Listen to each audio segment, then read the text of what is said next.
ठीक है साथियों, विज्ञान का पार्ट 1 चल रहा है, लेसन 1, और इसमें पार्ट 1, पार्ट 2, आज पार्ट 3 चलेगा। विज्ञान यानी भौतिक विज्ञान पार्ट 3।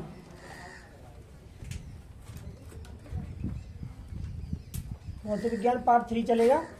और पिछली जो वीडियो में हम जो है ध्रुव तक हमने कोर्स को कवर कर लिया था। अब हम डालेंगे इसमें फोकस दूरी। ठीक है, तो लिखिए इसे फोकस दूरी क्या है, इसे हम पूरा प्रैक्टिकली समझते हैं। फोकस दूरी, मुख्य फोकस है, फोकस दूरी है।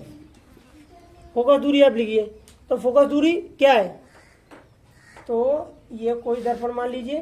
फिलहाल हम क्या करते हैं, इसे अवतल दर्पण ले लेते हैं, और ये मुख्य अक्ष हो गई एम, ये पी ध्रुव, और यहाँ पे एस, यहाँ सी वक्रता केंद्र। ठीक है, तो इसे कैसे करते हैं कि दर्पण के ध्रुव पी, दर्पण के ध्रुव पी तथा मुख्य फोकस एफ के बीच की दूरी को, दर्पण के ध्रुव पी तथा मुख्य फोकस एफ के बीच की दूरी को फोकस दूरी कहते हैं। क्लियर? दर्पण के ध्रुव पी तथा मुख्य फोकस एफ के बीच की दूरी को फोकस दूरी कहते हैं। लिख लीजिए।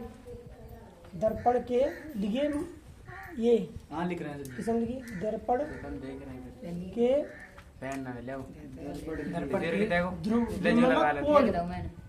ध्रुव क्या है, परावर्तक तल का मध्य बिंदु, और ये मुख्य फोकस क्या है कि मुख्य अक्ष के समांतर। ये क्या है, मुख्य अक्ष, मुख्य अक्ष के समांतर आपतित किरण परावर्तन के पश्चात जिस बिंदु पर आती हुई प्रतीत होती है उसे मुख्य फोकस कहते हैं। मुख्य फोकस कहते हैं। तो मुख्य फोकस एफ तथा दर्पण के ध्रुव पी के बीच की दूरी को, दर्पण के ध्रुव पी तथा मुख्य फोकस एफ, मुख्य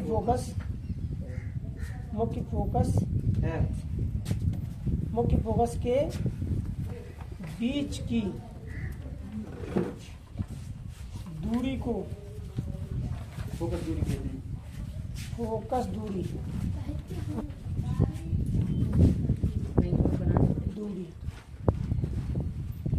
एफ कहते हैं।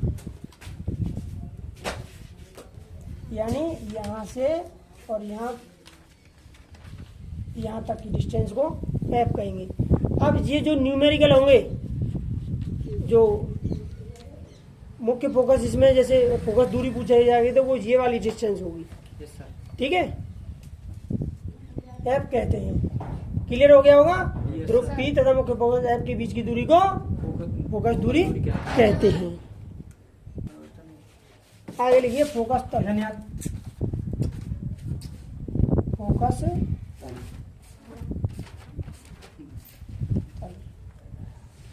देखो, चित्र हर किसी में आपसे चित्र नहीं पूछेगा, पर मैं चित्र इसलिए बना रहा हूँ क्योंकि आप इसे वर्क में बनाइए, किसी में बनाइए, आपको समझ में आ जाए। ठीक है, तो जैसे कि मैं ये दर्पण बना रहा हूँ, उभरे हुए भाग पर कलई कर रहा हूँ, तो इसका मतलब अवतल दर्पण है, और इसके ये मुख्य अक्ष हो गई। ठीक है, मुख्य नाम लिख दो। ठीक है, और ये एम मिरर, वो कुछ नहीं, बार बार वही आ रहा है, इसीलिए रिपीट मत करो आप। तो इसमें क्या है कि ये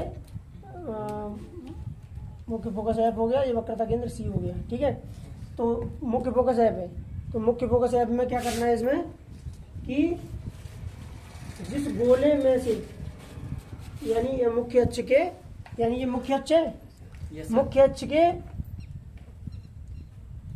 लंबवत, मुख्य अक्ष के लंबवत,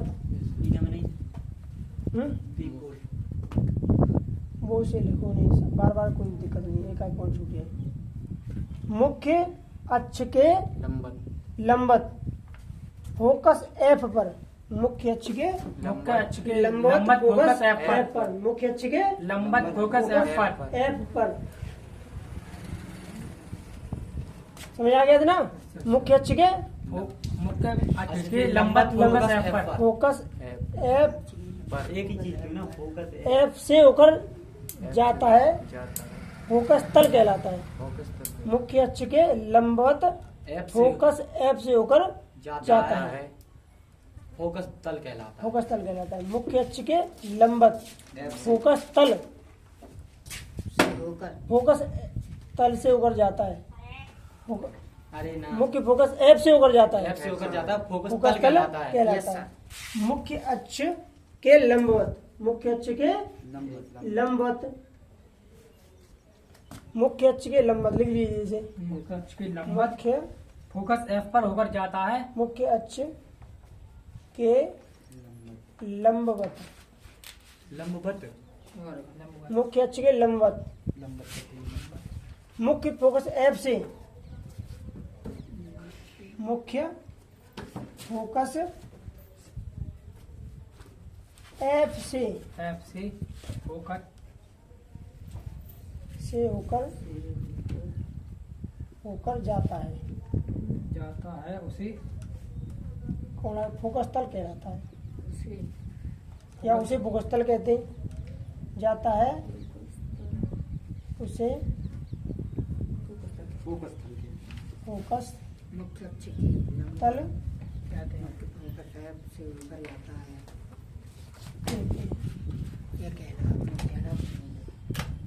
मुख्य अक्ष के लंबवत फोकस, मुख्य फोकस एफ से होकर जाता है, फोकस तल कहलाता है। अब अगली हेडिंग है आपकी वक्रता त्रिज्या। वक्रता त्रिज्या,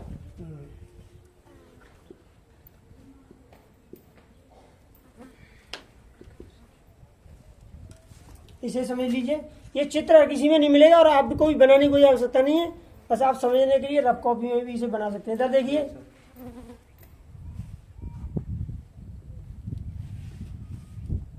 पी मुख्य अक्ष,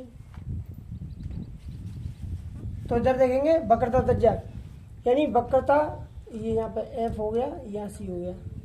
इधर सुनो, लिसन, वक्रता केंद्र सी, वक्रता केंद्र सी तथा ध्रुव पी तथा ध्रुव पी के बीच की दूरी को वक्रता त्रिज्या कहते हैं। क्लियर है?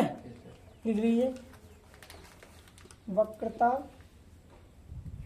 केंद्र सी केंद्र तथा सी ध्रुव पी, सही है, का मतलब क्या है सर? मिरर दर्पण, वक्रता केंद्र सी तथा ध्रुव पी के बीच की दूरी को वक्रता त्रिज्या, वक्रता त्रिज्या कहते हैं, तो फिर सी वक्रता त्रिज्या कहते हैं। आर कहते हैं, या वक्रता त्रिज्या कहते हैं, इसे आर से प्रदर्शित करते हैं, आर कहते हैं। ये कर लीजिए, वक्रता त्रिज्या कहते हैं, इसे आर से प्रदर्शित करते हैं।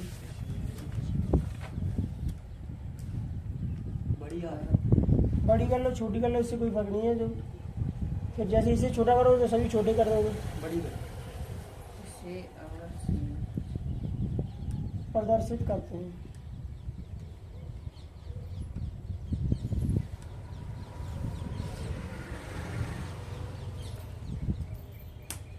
अब यहाँ लिखना चाहें तो ये लिख सकते हैं, वक्रता केंद्र, वक्रता त्रिज्या तथा फोकस एफ में संबंध। वक्रता त्रिज्या के लिए हेडिंग ये डाल सकते हैं, वक्र फोकस दूरी तथा वक्रता त्रिज्या में संबंध। फोकस हेडिंग है सही सर। टेस्ट फोकस दूरी, हाँ ये तो क्लियर हो गया। वक्रता केंद्र सी तथा ध्रुव पी के बीच की दूरी को वक्रता त्रिज्या कहते हैं। क्लियर है? फोकस दूरी तथा वक्रता त्रिज्या में संबंध।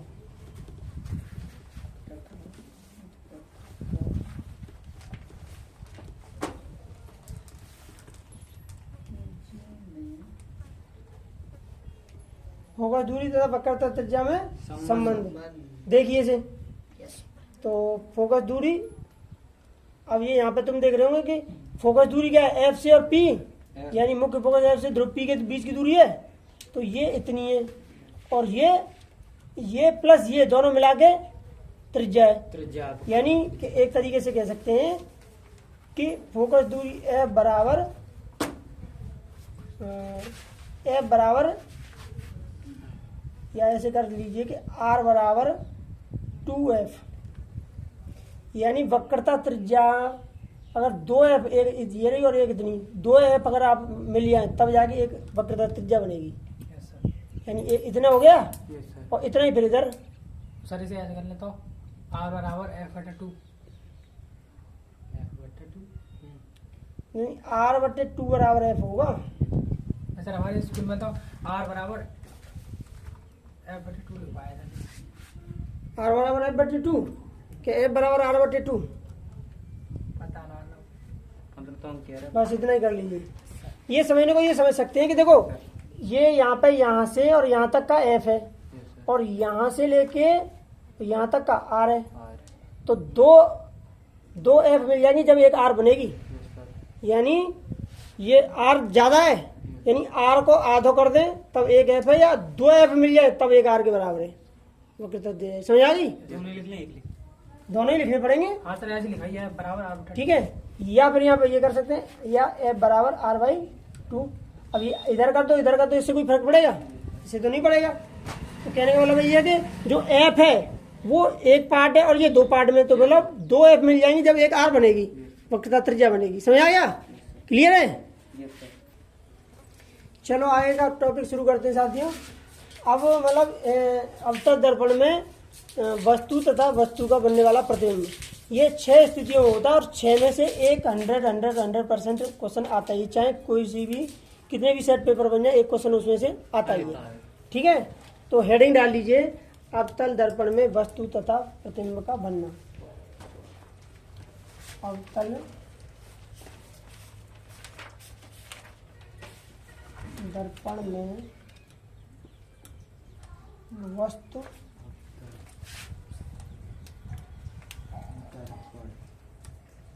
की स्थिति, वस्तु तथा प्रतिबिंब, वस्तु तथा प्रतिबिंब का बनना, यही कर लीजिए वस्तु तथा प्रतिबिंब का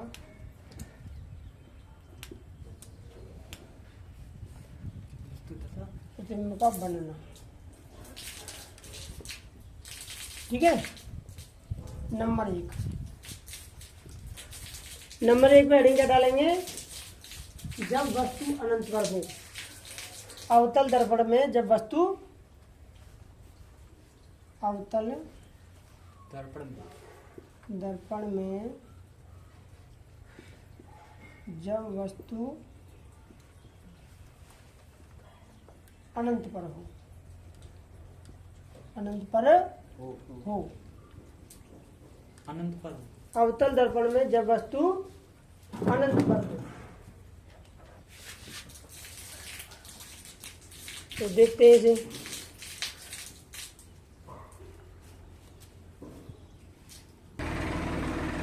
चलो पहले इसका चित्र बना लीजिए। अवतल दर्पण में वस्तु का अनंत पर, जब वस्तु अनंत पर हो, देखिए इसे चित्र, इनमें चित्र बनेंगे और इसमें प्रश्न कैसे बनेगा? किरण आरेख बनाकर अवतल दर्पण में दर्शाइए कि प्रतिबिंब किस प्रकार का बनेगा जब वस्तु अनंत पर हो। तो इसे किरण आरेख बोलते हैं। क्या बोलते हैं? किरण आरेख। तो अवतल दर्पण बना लीजिए पहले। बाहर की ओर कलाई होगी यस सर और ये चलो थोड़ा ऊपर हो गया, कोई बात नहीं है। आप थोड़ा इसे नीचे बनाना चाहें नीचे बना लीजिए, कोई दिक्कत नहीं है। ये बन गया और ये एम मिरर हो गया, ये पी पोल ध्रुव हो गया, ये यहाँ पे एफ फोकस एफ हो गया और ये वक्रता केंद्र सी हो गया। और ये वस्तु यहाँ पे कोई वस्तु हो गई अनंत पर, अनंत कहाँ वस्तु भी सर? अनंत में वस्तु हो गई। अब अनंत का तुम अंतरिक्ष में जाओगे, अब इससे इतनी दूरी मान लो अनंत हो गई। ठीक है, तो इसमें क्या करेंगे? इधर सुनो ध्यान से कि अनंत दूरी से आने वाली प्रकाश किरणें मुख्य अक्ष के समांतर होती हैं। अनंत दूरी से आने वाली प्रकाश किरणें मुख्य अक्ष के समांतर होती हैं। परावर्तन के पश्चात, यानी दर्पण से टकराने के पश्चात, परावर्तन के पश्चात पश्चात मुख्य फोकस एफ पर मिलती हैं। मुख्य फोकस एफ पर मिलती हैं। अनंत दूरी से आने वाली प्रकाश किरणें, अनंत दूरी से आने वाली प्रकाश की किरणें प्रकाश किरणें परावर्तन के पश्चात, परावर्तन के पश्चात मुख्य फोकस एफ पर मिलती हैं, मुख्य फोकस एस पर मिलती हैं। अतः अनंत पर रखी वस्तु का प्रतिबिंब क्या बनेगा? एफ एफ, यानी फोकस पर बनता बनेगा। किस पर बनेगा? फोकस फोकस पर बनेगा। और अवतल दर्पण में जितने बनेंगे, एक लास्ट स्टेप को छोड़ के अधिकतर जो सभी उल्टे बनेंगे। कैसे बनेंगे? उल्टे उल्टे बनेंगे। और वास्तविक बनेंगे मतलब उन्हें देख सकते हैं, ठीक है। क्योंकि पीछे जो बनेगा लास्ट वाला वो जो आभासी बनेगा, और आभासी को महसूस कर सकते हैं, पर्दे पर ले सकते हैं, लेकिन उसे देख नहीं सकते, ठीक है। तो अवतल दर्पण ध्यान रख लीजिए कि प्रतिबिंब कैसे बनते हैं?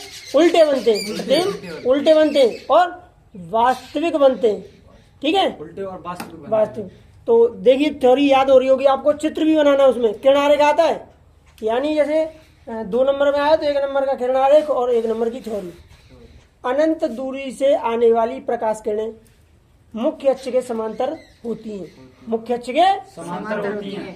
परावर्तन के पश्चात, परावर्तन मतलब चक्राने के बाद, परावर्तन के पश्चात मुख्य फोकस ऐप से मिलती हैं गुजरती हैं। मुख्य फोकस ऐप से गुजरती हैं ये इधर रख लो, सही से नहीं दिख रहा है तो।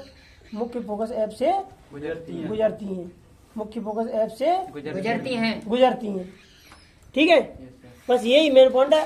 फिर ये लगा देंगे, अतः वस्तु का प्रतिबिंब उल्टा, अत्यधिक छोटा तथा वास्तविक बनता है। उल्टा तथा वास्तविक बनता है। एवं अत्यधिक छोटा बनता है। उल्टा तथा वास्तविक क्योंकि जो देख रहे होंगे तुम यहाँ पे बहुत छोटा है ये।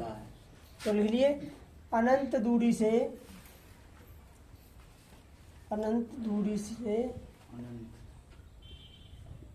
किसी वस्तु से आने वाली प्रकाश किरणें, अनंत दूरी से किसी वस्तु से किसी वस्तु से, या डाक ये भी लिख सकते हैं कि अनंत दूरी से आने वाली प्रकाश किरणें, या अनंत दूरी से किसी वस्तु से आने वाली, दूरी से किसी वस्तु से किसी वस्तु काट दो तो आने वाली, बस वो भी चल जाएगा। अनंत दूरी से आने वाली किरणें, आने वाली प्रकाश किरणें, अनंत दूरी से आने वाली प्रकाश किरणें, आने वाली प्रकाश किरणें, प्रकाश किरणें, आने वाली प्रकाश किरणें क्या होती हैं? मुख्य अक्ष के समांतर, मुख्य अक्ष के समांतर होती हैं। अगर आपको लग रहा है कि वीडियो थोड़ा स्लो चल रहा है, इसमें ज्यादा टाइम लग रहा है, तो आप इसे स्पीड में देख सकते हैं। और ये लिखा हुआ भी नहीं रहता है, इसको स्क्रॉल करके बड़ा ऐसे कर सकते हैं, तो आप इसे क्लियरली देख पाएंगे। किरणें मुख्य अक्ष के समांतर होती हैं। आप इसे आराम से बैठ के वीडियो चला दीजिए तो बार बार रिवाइज करके भी याद कर सकते हैं। कई सारे तरीके हैं, अगर आप इसे यूटिलाइज करोगे, अपनाओगे तो। किरणें मुख्य अक्ष के समांतर होती हैं तथा परावर्तन के पश्चात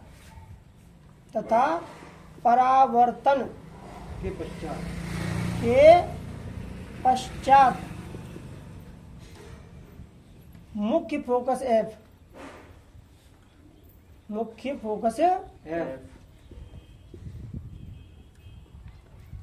पर मिलती है। मुख्य फोकस एफ पर मिलती है। अतः वस्तु का प्रतिबिंब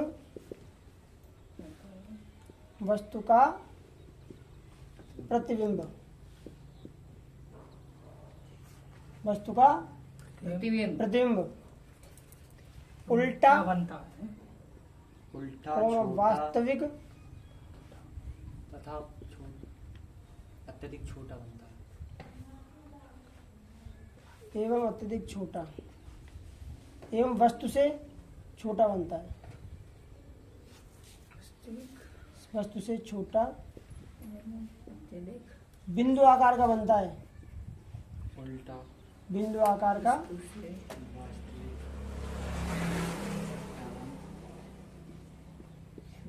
बनता है।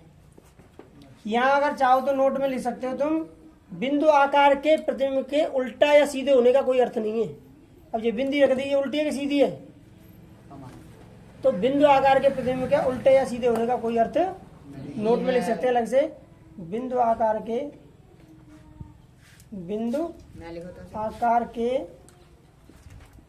प्रतिबिंब का विकल्प में आ गया, तो प्रतिबिंब का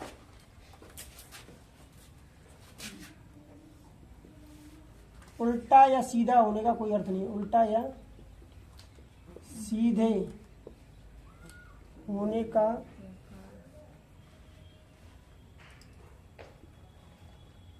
कोई अर्थ नहीं है।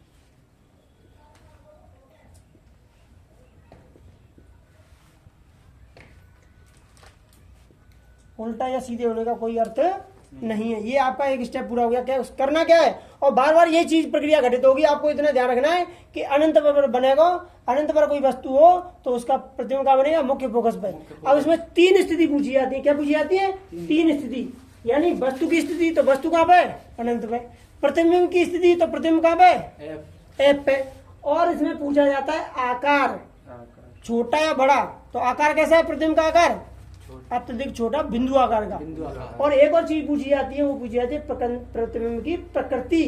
तो प्रकृति कैसे बताएंगे? ये वास्तविक है या आभासी है। तो अवतल दर्पण के सभी वास्तविक है, लेकिन लास्ट नंबर वाला एक उधर जाएगा, पीछे बनता है, वो आभासी बनता है। आभासी को सिर्फ महसूस कर सकते हैं, उसे देख नहीं सकते। ठीक है ना? तो ये मान चलिए, कल्पना में मानते हैं कि यह बन रहा होगा। तो अवतल दर्पण में अधिकतर सभी वास्तविक बनते हैं। तो प्रकृति क्या होगी? वास्तविक एवं उल्टा। वास्तविक एवं उल्टा। और प्रतिबिंब की स्थिति मुख्य फोकस पर, वस्तु की स्थिति अनंत पर। तो प्रकृति होगी तो क्या करेंगे? आभासी है या सीधा उल्टा? आभासी या वास्तविक है। तो ये वास्तविक है और उल्टा। क्लियर हो गया? ये एक हो गया। अब इसमें 5 बाकी है, उसमें से एक आना ही आना है। और किरण, कभी कभी तो किरण आरेख खींचने का आ जाता है कि वस्तु अनंत पर है तो प्रतिबिंब कहाँ बनेगा? किरण आरेख बनाकर दर्शाइए। बस इतना ही, किरण आरेख बनाना है ये वाला। ठीक है? चलो ठीक है, क्लियर हो गया। अनंत दूरी से आने वाली प्रकाश किरणें और वस्तु कहाँ पे? अनंत पर। क्लियर हो गया? चलो आगे चलते हैं। अब दूसरा हेडिंग डालते हैं ना। चलो आगे देखिए, अवतल दर्पण में जब वस्तु पहले क्या थी? अनंत पे। अब अनंत तथा वक्रता केंद्र सी के बीच में रखी होगी। कहाँ रखी होगी वस्तु? सी के बीच में। यानी वस्तु ले लेते हैं यहाँ, ए। ठीक है? अवतल दर्पण में जब वस्तु अनंत तथा वक्रता केंद्र सी के बीच में हो, अनंत तथा वक्रता केंद्र, 2 नंबर डालिए। वक्रता केंद्र, यहाँ दूसरा नंबर है, वक्रता केंद्र सी के बीच में हो, के बीच में होने पर, बीच में होने पर। आप ये सारा ब्लैक से ही लिख लेना। मेरा जो रेड और ब्लू दोनों से हो गया, आप रेडिंग पूरा ब्लैक से ही बनाना। अवतल दर्पण में जब वस्तु अनंत तथा वक्रता केंद्र सी के बीच में हो या होने पर। ठीक है? तो अनंत यहाँ पे हो गया। थोड़ा आगे लिखना चाहो, यहाँ लिख लो। यानी वस्तु पहले कहाँ पे थी? अनंत पे। अनंत और वक्रता केंद्र सी के बीच में वस्तु आ गई है। पहली स्थिति अनंत, दूसरी स्थिति अनंत और वक्रता केंद्र सी के बीच में, तीसरी स्थिति वक्रता केंद्र पे, चौथी स्थिति वक्रता केंद्र सी और एफ के बीच में। कितनी होगी? चौथी 5वीं होगी फोकस एफ पर, और 6वीं हो जाएगी फोकस एफ तथा ध्रुव पी के बीच में। सही आ गया? ये 6 स्थितियां हैं। क्लियर है? तो इसे समझते हैं। तो यहाँ वस्तु है, ये अनंत तथा वक्रता केंद्र सी के बीच में तो क्या है? अनंत तथा वक्रता केंद्र सी के बीच में रखी वस्तु से कुछ किरणें मुख्य अक्ष के समांतर आती हैं। कुछ किरणें मुख्य अक्ष के समांतर आती हैं। परावर्तन के पश्चात मुख्य फोकस एफ से होकर गुजरती हैं। कुछ किरणें तिरछी आती हैं, जो परावर्तन के पश्चात उसी माध्यम में वापस लौट जाती हैं, जो एक दूसरे को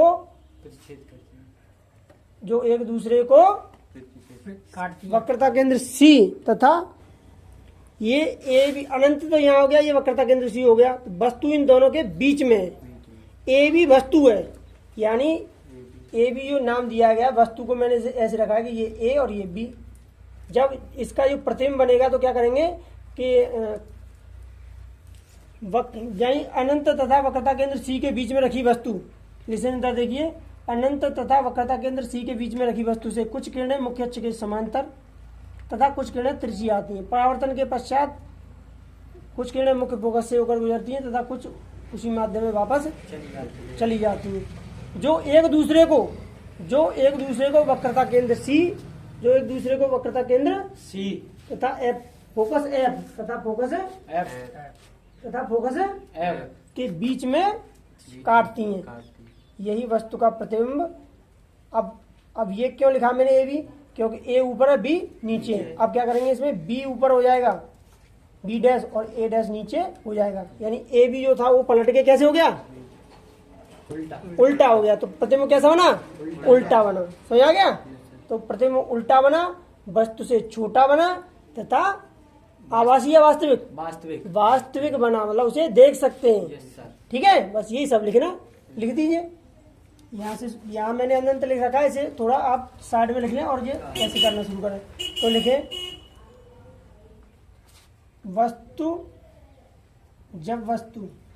जब वस्तु अनंत तथा वक्रता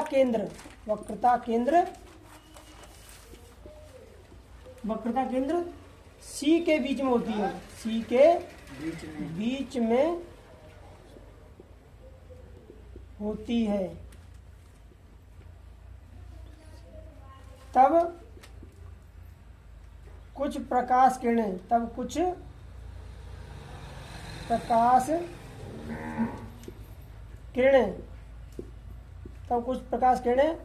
मुख्य अक्ष के समांतर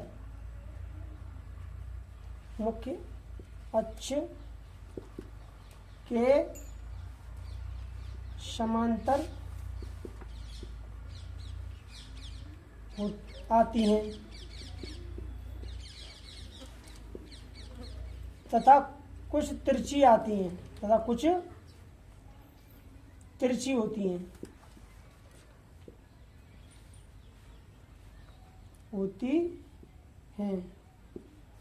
परावर्तन के पश्चात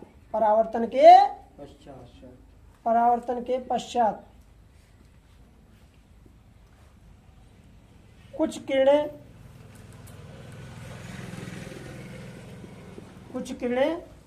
मुख्य फोकस एफ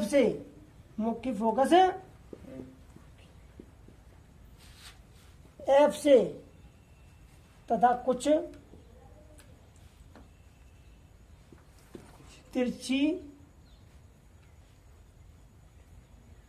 तथा कुछ उसी माध्यम में वापस लौट जाती हैं तथा कुछ उसी माध्यम में वापस लौट जाती हैं, उसी माध्यम में वापस लौट जाती हैं,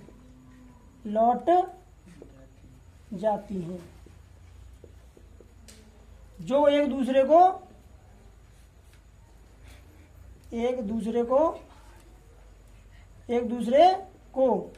बस जो जिसमें जो किया वही चीज, लेकिन जो एक दूसरे को वक्रता केंद्र सी तथा एफ के बीच में काटती हैं, जो एक दूसरे को वक्रता केंद्र सी तथा फोकस एफ के बीच में काटती हैं, एफ के बीच में काटती है। अतः इधर लिख देता हूं मैं थोड़ा सा, अतः वस्तु का प्रतिबिंब